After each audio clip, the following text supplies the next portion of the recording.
Welcome back to my YouTube channel guys. Ayan, magluluto tayo guys ng labong o tinatawag nilang rabong sa Ilocano. So ayan guys, meron ako nakita kayo na sa palengke na tsambahan ko.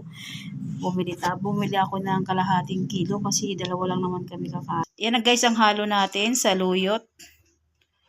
Ayan, masarap yan guys sa labong na ginataan. Sahog, pinaghalo-halo ko na guys ang pagsahog natin yung sibuyas, bawang at luya. Yan naman guys ang ating kakanggata. So arat na guys sa kusina para lutuin natin. So ayan guys, nilagay ko na yung huling piga. Nilagay na natin yung sibuyas, bawang at luya. Yan, papakuluin natin.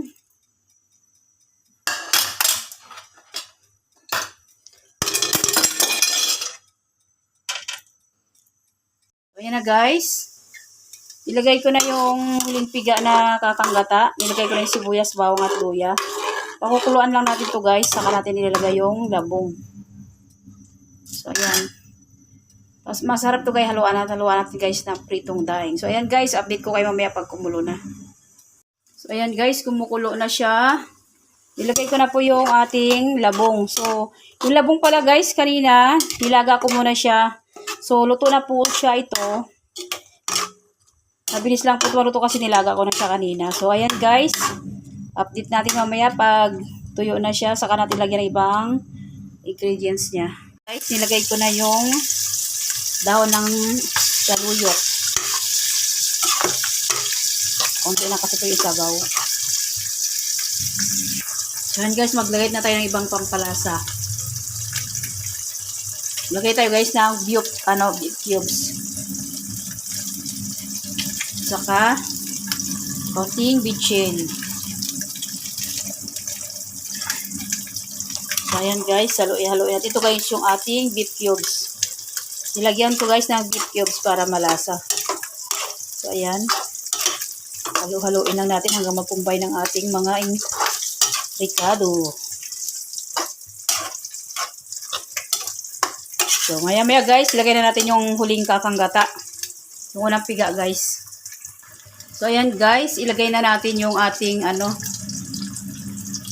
yung unang piga, ang kakanggata. So, ayan. Napakalapot niya guys.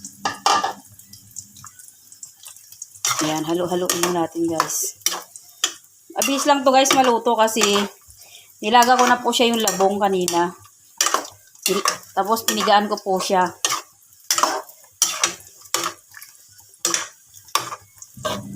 So, ayan guys, update natin mamaya-maya kapag luto na ang ating saluyot at labong. Saka natin lalagyan ng toppings ng daing, na ilang pirasong daing. So, yun lang guys, update natin mamaya-maya pag luto na yung ating labong.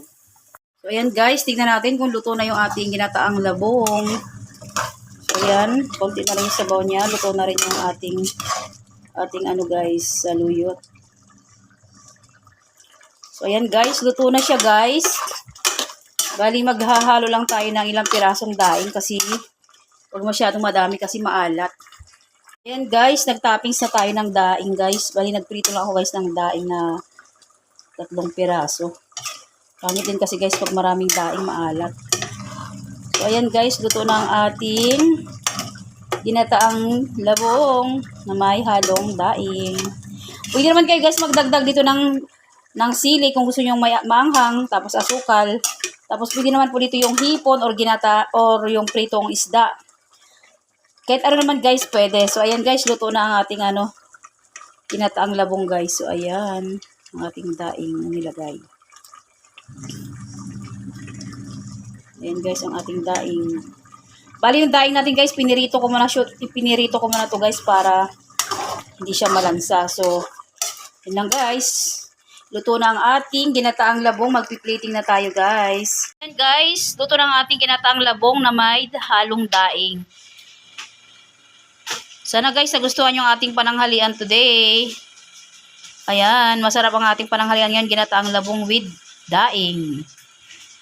Nabis ko talaga guys yung pagkain probinsya. So ayan, nakita ko kasi yung kapatid ko nagluto ng ginataang labong. Shout out sa iyo dyan, Joe Padam. Isa rin po siyang vlogger. So ayan, Kinaya ko yung pagluto ng labong kasi nakita ko kayo sa palengke kaya hindi ko siya pinalampas. So ayan guys, ang ating pananghalian ngayon ay ginataang labong na may daing.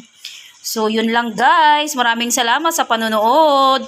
Please like, share, and subscribe. God bless!